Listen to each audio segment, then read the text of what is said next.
Memang selalu ada orang-orang yang ingin melenyapkan Islam. Pada awal diturunkannya wahyu, berabad-abad kemudian seperti sekarang, kita menemukan para pembenci Islam dari berbagai tempat di internet. Mereka berusaha keras untuk menemukan kekurangan Islam dan mendorong para muslim menjadi murtad. Ada satu pertanyaan yang selalu mereka gunakan dan kemukakan pada setiap kesempatan selama bertahun-tahun. Insya Allah hari ini, kita akan menjawab pertanyaan itu dengan sangat jelas. Hingga kini, orang dari berbagai keyakinan datang ke madrasah kami. Orang ateis datang, orang Kristen datang, bahkan orang yang berkeyakinan campur aduk pun datang. Berbagai macam orang telah datang. Mereka menerima jawaban atas pertanyaan mereka, lalu pergi. Kami bukan mempercayai diri kami sendiri. Yang kita percayai adalah Al-Quran dan buku-buku Islam yang kita baca. Jadi, apa yang telah dipersoalkan para hipokrit, hal yang mereka bicarakan bertahun-tahun, yang kini juga dipakai oleh para pembenci Islam, karena Nabi Shallallahu Alaihi Wasallam kita menikah berkali-kali, mereka menuduhnya, ma'adallah, besar nafsu.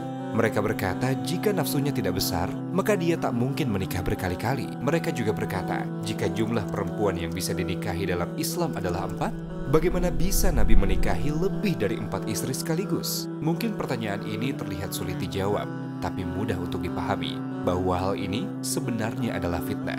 Bagaimana? Hanya dengan melihat kehidupan Nabi Shallallahu Alaihi Wasallam. Jika hanya melihat satu bagian kehidupannya, kita mungkin salah menilai. Tapi jika melihat secara menyeluruh dari perspektif berbeda, kebenaran akan terungkap. Pertama, mari kita pikirkan pertanyaan berikut. Kapan pria memasuki masa pubertas? Umumnya antara usia 12 hingga 14. Iya kan? Tentu saja pada zaman itu di wilayah itu, masa pubertas dimulai lebih awal. Secara biologis, libido, hasrat seksual pria itu tinggi antara awal masa pubertas hingga usia 40. Setelah usia 40, maka akan menurun. Jika kita melihat usia Nabi Shallallahu Alaihi Wasallam saat menikah pertama kali, usianya 25. Usia yang cukup tua untuk zaman dan wilayah itu. Dan pada usia 25 itu, apakah Nabi Shallallahu Alaihi Wasallam menikahi gadis 16 tahun? Berapa usia Khadijah radhiyallahu anha, istri pertamanya? 40 tahun, dan dia adalah janda. Seseorang yang sudah pernah menikah sebelumnya. Ditambah, dia sudah mempunyai 3 anak. Kemudian Khadijah radhiyallahu anha yang melamar Nabi. Nabi terkenal tampan dan beretika. Nabi juga terkenal suci dan jujur. Tak ada yang pernah mendengarnya berbohong. Semua orang mempercayainya, hingga mereka menggelarnya Al-Amin, yaitu dapat dipercaya. Bahkan para musuhnya tak ragu mempercayakan barang mereka kepadanya. Jadi, sangat mudah baginya menikahi gadis manapun. Tapi dia menikahi perempuan parubaya pada usia di mana libido seorang lelaki mencapai puncak. Dan dia tidak menikah lagi sampai Khadijah wafat pada usia 65 tahun ketika Nabi Shallallahu Alaihi Wasallam berusia 49-50 tahun. Jadi selama 25 tahun ketika usianya masih muda, dia hanya menikahi 1 orang. Walaupun ibu kita Khadijah radhiyallahu anha menyuruh Nabi menikahi orang lain berkali-kali dengan berkata, jika kamu ingin menikah lagi, jangan ragu, lakukanlah. Beliau selalu menolak. Ketika Khadijah berusia tua dan tak lagi cantik, Nabi Shallallahu Alaihi Wasallam tak pernah berpikir untuk menambah istri. Setelah Khadijah wafat, selama 2 tahun, Nabi sendirian. Jadi siapa yang berpikir waras dapat mengatakan, jika Nabi nafsunya besar, jika benar begitu, bukankah akan terlihat buktinya ketika usianya muda, ketika libidonya di puncak? Namun, kehidupannya menunjukkan sebaliknya. Pernikahan Nabi Shallallahu Alaihi Wasallam berkali-kali yang mereka persoalkan terjadi setelah usianya 50 tahun. Jadi pasti ada alasan dan manfaat lain dari pernikahan-pernikahan tersebut. Kita akan membahasnya juga. Tapi, ketika kita melihat kehidupannya, kita jelas mengerti bahwa tak seorang pun bisa memfitnahnya sebagai bernafsu besar. Apa alasan untuk pernikahan-pernikahan itu? Apa hikmah di baliknya? Kebanyakan kita suka film perang sejarah kan? Dalam film itu kita melihat tradisi pernikahan antara suku dan kerajaan. Contohnya anak perempuan Raja Skotlandia menikahi Raja Inggris. Ada banyak pernikahan serupa dan tak terhingga contohnya ada dalam sejarah. Jadi, menurutmu apa tujuannya? Aliansi. Ini adalah satu alasan penting. Nabi Shallallahu Alaihi Wasallam menikahi perempuan dari suku yang memusuhinya. Tahukah kamu dampak dari pernikahan itu? Jika pemimpin suatu suku menikahkan putrinya kepada Nabi, akankah dia berperang melawan Nabi? Itulah salah satu hikmah di balik pernikahan Nabi Shallallahu Alaihi Wasallam. Hubungan politik, hubungan strategis. Ibu kita Juwairiyah radhiyallahu anha adalah satu contoh. Juga, walaupun tak ada permusuhan, karena budaya kesukuan pada waktu itu, secara umum, suku berbeda tak berinteraksi dengan hangat dan manis. Mereka selalu bersikap waspada.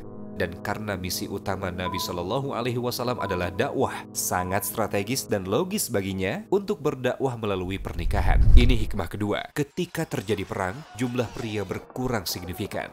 Karena itu, ada banyak janda pada zaman Nabi Shallallahu Alaihi Wasallam dan sejumlah alasan lain, seperti sejumlah sahabat Nabi kita Shallallahu Alaihi Wasallam juga menikahi perempuan yang butuh perlindungan. Memang, kebanyakan pernikahan Nabi adalah dengan janda. Apakah seorang lelaki bernafsu besar akan menikahi wanita berusia 50 tahun dengan 5 anak? Apakah itu masuk akal? Maksudku, bukankah niat orang yang mengatakannya jelas begitu tak baik dan tak jujur? Sekarang, alasan ketiga dan terpenting. Pernahkah kamu mendengar istilah istri-istri suci? Ini adalah istilah bagi istri-istri Nabi Shallallahu Alaihi Wasallam. Jika kamu memerhatikan siapa yang mengajar kita, terutama di rumah, para ibu kan, kita tak menyadari betapa banyak yang kita pelajari dari ibu. Pada zaman itu, para perempuan juga perlu belajar.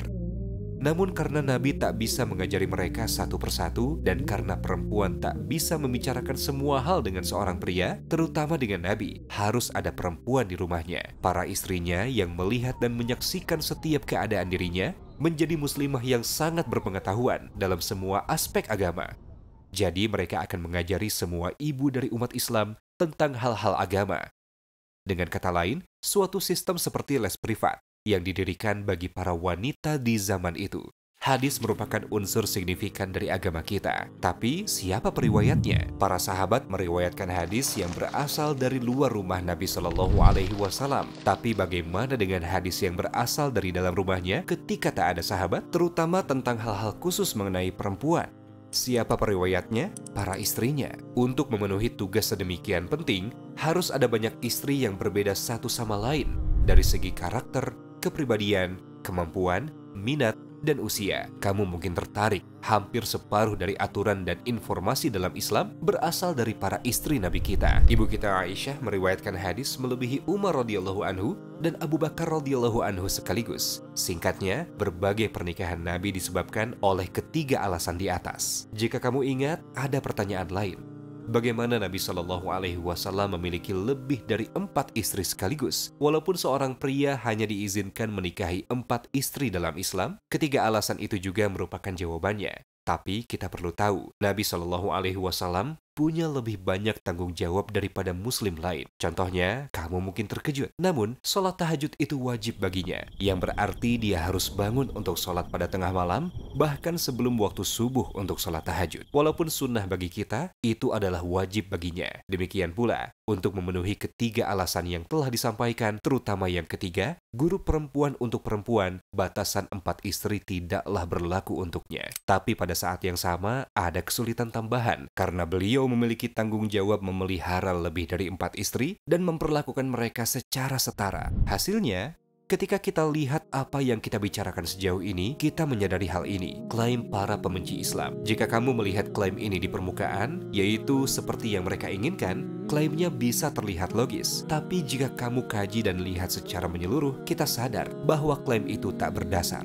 Hal ini berlaku untuk semua klaim para musuh Islam. Singkatnya, kita perlu belajar informasi agama dari orang dan sumber terpercaya lagi andal, bukan dari para pembenci Islam yang berdasar pada prasangka. Tiap dari kita mencari dan menemukan kebenaran, atau kita akan tertipu oleh mereka.